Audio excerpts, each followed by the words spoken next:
Hi, ಎಲ್ಲರೂ ಹೇಗಿದ್ದೀರಾ? ಎಲ್ಲರೂ ಹ್ಯಾಪಿಯಾಗಿ ಹೆಲ್ದಿಯಾಗಿ ಇದ್ದೀರಾ ಅಂತ ಅಂದ್ಕೊತೀನಿ. ನಾನು ಕೂಡ ತುಂಬ ಚೆನ್ನಾಗಿದ್ದೀನಿ. ಆ್ಯಕ್ಚುಲಿ ಇವತ್ತು ನಮ್ಮ ಮನೆಯಲ್ಲಿ ನಮ್ಮ ಅಕ್ಕ ಮಗದ್ದು 3ನೇ ವರ್ಷದ ಬರ್ಡೇ. ಸೊ ಬೆಳಗ್ಗೆನೆ ಸ್ವಲ್ಪ ಕೆಲಸ ಜಾಸ್ತಿಯಿಂದನೇ ಸ್ಟಾರ್ಟ್ ಆಯಿತು. ಅಂದರೆ ಬೆಳಗ್ಗೆ ಎದ್ದು ಮನೆಯೆಲ್ಲ ಕ್ಲೀನ್ ಮಾಡೋಷ್ಟೊತ್ತಲ್ಲಿ ಬರ್ಡೇ ಬಾಯ್ ಬಂದು ನಾನೇ ಒರೆಸ್ತೀನಿ ಅಂತ ಹೇಳ್ಬಿಟ್ಟು ನನ್ನ ಹತ್ರ ಮಾಫ್ ಕಿತ್ಕೊಂಡು ಅವನೇ ಒರೆಸ್ತಾ ಇದ್ದಾನೆ.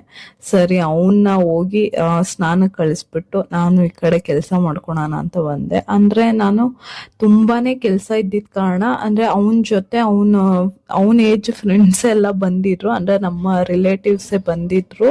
ಸೊ ಅವ್ರ ಜೊತೆ ಅವ್ನು ಬ್ಯುಸಿ ಆಗಿದ್ನಲ್ವಾ, ಸೊ ಅವನ್ನ ಕರ್ಕೊಂಡು ಬರೋದು, ಅವನ್ನ ರೆಡಿ ಮಾಡೋದು, ಆ ಗಲಾಟೆಗಳು, ಅದನ್ನ ಮ್ಯಾನೇಜ್ ಮಾಡೋದ್ರಲ್ಲೇ ದಿನ ಎಲ್ಲ ಹೊರಟೋಯ್ತು. ಯಾಕಂದ್ರೆ ಅಷ್ಟು ಗಲಾಟೆ ಮಾಡ್ತಾ ಇದ್ರು. ಸೊ ಅದರಿಂದ ವಿಡಿಯೋಗಳು ಸರಿಯಾಗಿ ನಾನು ತಗೊಳಕ್ ಆಗಿಲ್ಲ. ನಾನು ಸ್ವಲ್ಪ ಸ್ವಲ್ಪ ಕ್ಲಿಪ್ಪಿಂಗ್ ತಗೊಂಡು ಹಾಕಿದ್ದೀನಿ. ಇದರ ರೆಸಿಪಿ ಫುಲ್ ಬೇಕಂದ್ರೆ ನಾನು ನೆಕ್ಸ್ಟ್ ವಿಡಿಯೋದಲ್ಲಿ ನಿಮಗೆ ಅದು ಹಾಕ್ತೀನಿ. ಬಿರಿಯಾನಿದು ಫುಲ್ ವಿಡಿಯೋ ಇದೆ, ನೋಡ್ತಾ ನೋಡ್ತಾ ನಿಮಗೆ ಗೊತ್ತಾಗತ್ತೆ. ಇನ್ನು ಅವನಿಗೆ 3 ವರ್ಷ ಆಗ್ತಾ ಇದೆ, ಹೇಗಾಯ್ತು ಅಂತಾನೆ ಗೊತ್ತಾಗಿಲ್ಲ. ಬೇಗ ಬೇಗ ಬೆಳೆದ್ಬಿಟ್ಟ. ಇನ್ನು ಅವನ್ನ ಈಗ ಆಕ್ಚುಲಿ 3 ವರ್ಷ ಸ್ಟಾರ್ಟ್ ಆಗ್ತಾ ಇದೆ.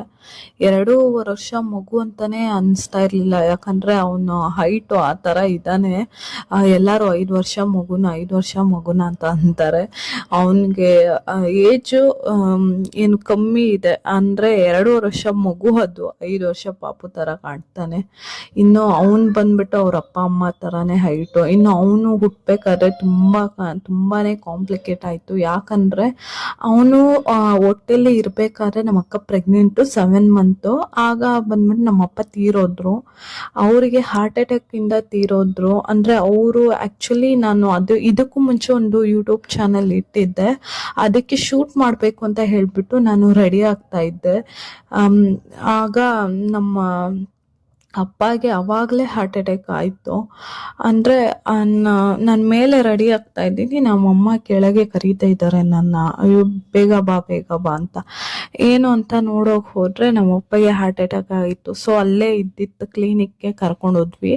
ಅವರು ಹೇಳಿದ್ರು, ಇಲ್ಲ ಇವರು ಅಡ್ಮಿಟ್ ಮಾಡಲೇಬೇಕಾಗುತ್ತೆ, ಯಾಕಂದರೆ ಸೀರಿಯಸ್ ಇದ್ದಾರೆ ಅಂತ ಹೇಳಿಬಿಟ್ಟು.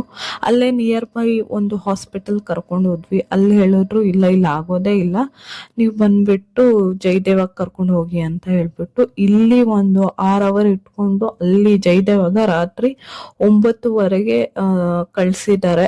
ಅಲ್ಲಿಗೆ ಹೋಗಿ ತುಂಬಾನೇ ಟ್ರಾಫಿಕ್ ಜಾಮು, ಎಷ್ಟು ಅಂದ್ರೆ ಹೇಳಕ್ಕೆ ಆಗಿಲ್ಲ. ಅವತ್ತೇ ಎಲ್ಲ ಆಗ್ತಾ ಇದೆ, ಅವತ್ತೇ ಚಳಿನೂ ಜಾಸ್ತಿ, ಡಿಸೆಂಬರ್ ಟೈಮು ತುಂಬಾನೇ ಆಯಿತು. ಅಲ್ಲಿಂದ ಹೋಗಿ ಅಲ್ಲಿ ಒಂದು 15-20 ಡೇಸ್ ಇದ್ವಿ.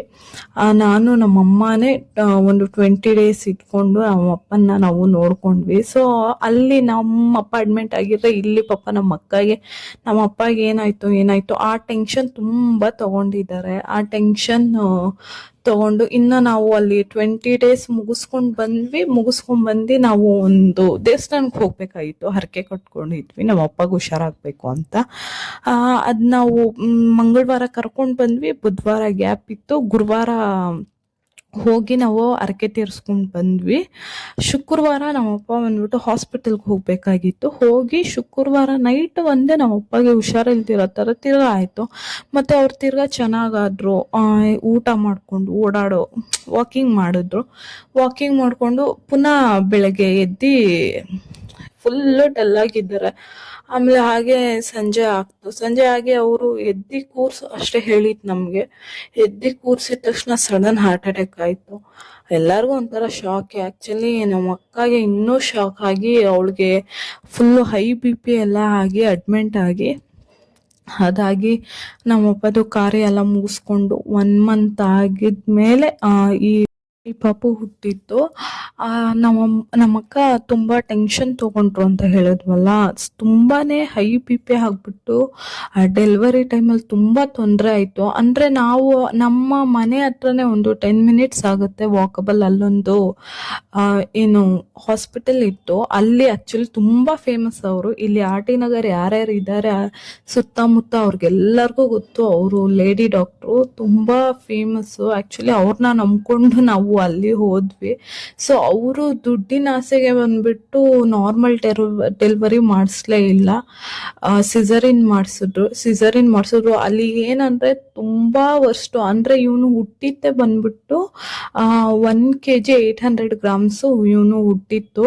ಅಲ್ಲಿ ಹೇಗೆ ಅಷ್ಟು ಚಿಕ್ಕ ಮಗುಗೆ ತುಂಬಾ ವೀಕ್ ಆಗಿ ಹುಟ್ಟಿದ್ದೆ, ಯಾಕಂದ್ರೆ ನಮ್ಮ ಅಕ್ಕಗೆ ನಮ್ಮ ತಂದೆ ತೀರೋದ್ರು ಅಂತ BP ಹೈ ಆಗ್ಬಿಟ್ಟು ಅವರು ಒಂಥರ ಭಯ ಬೀಳಿದ್ರೆ ಹೊಟ್ಟೆಲೆಲ್ಲ ಒಂಥರ ಆಗ್ತಾ ಇತ್ತಂತೆ ನಮ್ಮ ಅಕ್ಕಗೆ. ಆ ಕಾರಣದಿಂದ ಪಾಪ ಇವನು ತುಂಬಾ ವೀಕ್ ಆಗಿ ಹುಟ್ಟಿದ್ದ. ಆ ತರ ಮಗುಗೆ ಅಲ್ಲಿ ಹೇಗೆ ಟ್ರೀಟ್ಮೆಂಟ್ ಕೊಡ್ಬೇಕು ಅಂತಾನು ಅವ್ರಿಗೆ ಗೊತ್ತಿಲ್ಲ. ಏನಂದ್ರೆ ಡೆಲಿವರಿ ಮಾಡಿದಷ್ಟೇ ಪುನಃ ಅಲ್ಲಿ ಡಾಕ್ಟ್ರು ಆಚೆ ಹೋಗಿದ್ದಷ್ಟೇ ಯಾರೂ ಇಲ್ಲ ಅಲ್ಲಿ. ನರ್ಸ್ಗಳು ಒಂದು 3 ಜನ ಇದ್ದಾರೆ. ಅವ್ರಿಗೆ ಏನಾದ್ರು ಕೇಳಿದ್ರೆ ಅದು ಹೌದೌದು ಅಷ್ಟೇ ಹೇಳ್ತಾ ಇದ್ದಿತ್ತು. ಏನು ಆ ಮಗುಗೆ ಆ ಟೈಮಲ್ಲಿ ಹಾಲುನು ಬರ್ತಾ ಇರ್ಲಿಲ್ಲ. ಸೊ ಫಾರ್ಮುಲಾ ಮಿಲ್ಕ್ ಕೊಡ್ಬೇಕಂತ ಹೇಳ್ಬಿಟ್ಟು ಆ ಫಾರ್ಮುಲಾ ಮಿಲ್ಕ್ ನಾವೇ ನಿಧಾನವಾಗಿ ಕುಡಿತೀವಿ, ಅಷ್ಟು ಜೋರಾಗೆ ಮಗುಗೆ ಕುಡ್ಸೋದು ಆ ತರ ಮಾಡ್ತಾ ಇದ್ರು. ಇನ್ನು ಆ ಮಗು ತುಂಬಾ ವೀಕ್ ಆಗಿತ್ತಲ್ವ, ಒಂದು 2 days ನಾವು ಅಲ್ಲೇ ಇದ್ವಿ. ನಮ್ಗೆ ಏನು ಗೊತ್ತಿಲ್ಲ, ಎಲ್ಲ ಹೊಸದಾಗಿ ಆಗ್ತಾ ಇದೆ. ಅಂದ್ರೆ ನಾವು ಇದಕ್ಕೂ ಮುಂಚೆ ಯಾವ ಮಕ್ಕಳನ್ನು ನಾವು ಈ ತರ ಹತ್ರದಿಂದ ನೋಡಿಲ್ಲ. ಇನ್ನ ನಾವು ಹೋಗಿದೀವಿ, ಇನ್ನ ಅವ್ರು ಎತ್ಕೊಂಡಿದ್ರು ಹೋಗಿ ನೋಡ್ಕೊಂಡ್ ಬರ್ತಾ ಇದ್ವಿ. ಈ ತರ ನಾವು ನೋಡ್ಕೊಂಡ್ ಬರ್ತಾ ಇದ್ದಿತ್ತು. ಈ ತರ ನಮ್ಮ ಮನೇಲಿ ಮಗು ಆಗಿತ್ತು ಫಸ್ಟ್ ಟೈಮ್. ಸೊ ನಮ್ಗೆ ಏನೂ ಗೊತ್ತಿಲ್ಲ. ಅದೇ ಟೈಮಲ್ಲಿ ನಮ್ಮ ಅಮ್ಮಗೆ ಬೇರೆ ಹುಷಾರಿಲ್ಲ, ಯಾಕಂದ್ರೆ ನಮ್ಮ ಅಪ್ಪ ತೀರೋಗಿದ್ರು. ಸೊ ಅದ್ರ ಸಲುವಾಗಿ ಏನಂದ್ರೆ ನಮ್ಮ ಅಪ್ಪ ತೀರೋಗಿದ್ದು ಈಗ್ಲೂ ನಮ್ಮ 3 ವರ್ಷ ಆಗ್ತಾ ಇದೆ. ಈಗ್ಲೂ ಎಲ್ಲರಿಗೂ ಶಾಕೆ, ಎಲ್ಲೋ ಹೋಗಿದ್ದಾರೆ ಆಚೆ, ಅದೇ ರೀತಿನೇ ಇದೆ. ಆಗ ತುಂಬಾ ಶಾಕಲ್ಲಿ ಇದ್ರು ನಮ್ಮಮ್ಮ. ಸೊ ನೋಡ್ಕೊಳಕ್ ಆಗ್ತಿರ್ಲಿಲ್ಲ ಅಂತ ಹೇಳ್ಬಿಟ್ಟು ನಾನಿದ್ದೆ. ಸೊ ನೋಡ್ಕೊಳಕ್ ಆಗಿಲ್ಲ, ನಾನಿದ್ರೆ ತುಂಬಾನೇ ವರ್ಷಾಗಿ ಇದ್ದಾರೆ ಅಲ್ಲಿ ನರ್ಸ್ಗಳು. ಏನ್ ಹೇಳಿದ್ರೆ ಒಂದು ನೈಟ್ ಕೂಡ ಏನು ಯಾರು ಎದ್ದಿರಲ್ಲ, ನಾವೇ ಎದ್ದಿ ನಮ್ಗೇನಾದ್ರು ಬೇಕಂದ್ರೆ ನಾವೇ ಹೋಗಿ ಅವ್ರನ್ನ ಕೇಳ್ಕೋಬೇಕು. ಆ ತರ ಎಲ್ಲರಿಗೂ ಬೇಜಾರಲ್ಲಿ ಇದ್ವಿ. ಅಂದ್ರೆ ಹಿಂದಿಂದೇನೆ ನಮ್ಗೆ ಏನಂದ್ರೆ ಏನು ಶಾಕ್ಗಳಿತ್ತು. ಯಾಕಂದ್ರೆ ಫಸ್ಟ್ ನಮ್ಮ ಅಪ್ಪ ತೀರೋಗಿದ್ರು, ಅದ್ರ ನೆಕ್ಸ್ಟ್ ಅಂದ್ಬಿಟ್ಟು ನಮ್ಮ ಅಕ್ಕಗೆ ಈ ತರ ಹೈ BP ಆಗಿ ಮಧ್ಯದಲ್ಲಿ ಅಡ್ಮಿಟ್ ಆಗಿದ್ಲು. ಪುನಃ ಮಗು ಈ ತರ ಕಮ್ಮಿ ವೆಯ್ಟ್ ಅಲ್ಲಿ ಹುಟ್ಟಿದಾನೆ ಅಂತ ಹೇಳ್ಬಿಟ್ಟು ನರ್ಸ್ಗಳು ಅಷ್ಟೇ ಒಂದು ಪಾಸಿಟಿವ್ ಆಗು ಮಾತಾಡಿಲ್ಲ ಹಾಸ್ಪಿಟ್ಲಲ್ಲಿ.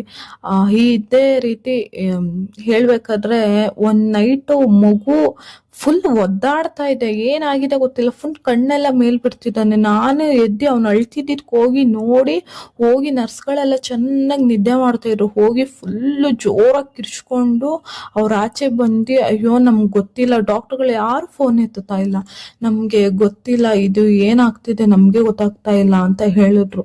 ಸೊ ನಾವೇನ್ ಮಾಡಿ ಇಮಿಡಿಯೇಟ್ ರಾಮಯ್ಯಗೆ ಶಿಫ್ಟ್ ಮಾಡಿದ್ವಿ ಮಗುನ. 1:15 ಟೈಮ್ ಆಗಿತ್ತು. ಅಲ್ಲಿಂದ ರಾಮಯ್ಯಗೆ ಹೋದ್ವಿ. ಅಲ್ಲಿ ಹೋದ್ರೆ ಸ್ಟೋರಿ ಈ ವಿಡಿಯೋದೆಲ್ಲ ಹೇಳೋಕ್ಕಾಗಲ್ಲ. ನೆಕ್ಸ್ಟ್ ವಿಡಿಯೋದಲ್ಲಿ ನಾನು ಸ್ಟೋರಿ ಕಂಪ್ಲೀಟ್ ಮಾಡ್ತೀನಿ.